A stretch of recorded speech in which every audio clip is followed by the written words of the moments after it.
The Monday Morning Commentary Box on the Mike Hosking Breakfast. Guy Heveldt and Andrew Saville both with us. Fellas, good morning.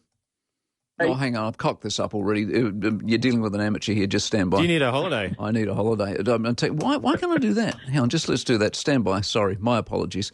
I sound like I almost don't know what I'm doing. Guys, sorry. Andrew, morning. Are you there? Yeah, it's been a very early start for me. Can you hear me? Yeah, I can. I've been out with my high-vis vests, clearing the gutters and cleaning out the gutter. Storm damage, Guy? I haven't ventured outside yet, but I think we are pretty much okay. Are you out of bed? Hit us yet. Yep. Okay. You sound like Chris Hipkins there. There was a pause of indecision, wasn't there? Very, very. You didn't know whether you want to reveal you were still in bed. What about you? Any damage, Andrew? Not at all, Mike. I'm in a highly rateable area, so I don't pay my rates for flooding. Did you? You didn't go to the airport to see the breakers off then? No, I didn't. No. Have they already gone? Oh, jeez.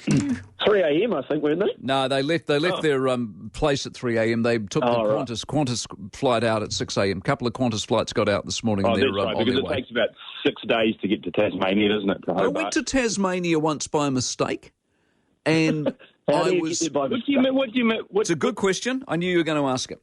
So I sat down on the plane. I was in Christchurch, and I was going to Melbourne.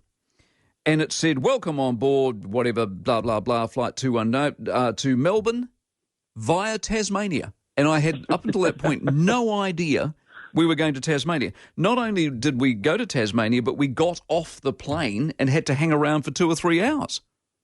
So you didn't leave the airport, though? I did leave the airport. I thought, this is the only time I'm going to be in Tasmania. I'm going to get out there and have a look at the place. And I went out and had a look at the place, and I thought, thank God I had 2 hours, and that's an hour and a half too long, and I got back on the plane and went to Melbourne.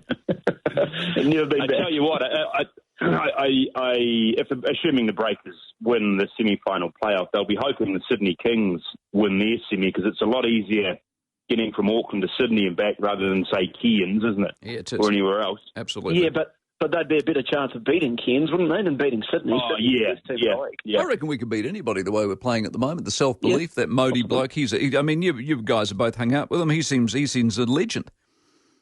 Yeah, fantastic. Heard him on with you last week. He's a very dry character, isn't he? He's very insightful, isn't he? He's got one of those he's obviously a thinker of the game. I tell you what I was interested in that, and this gives you an insight into how focused he is on what he does.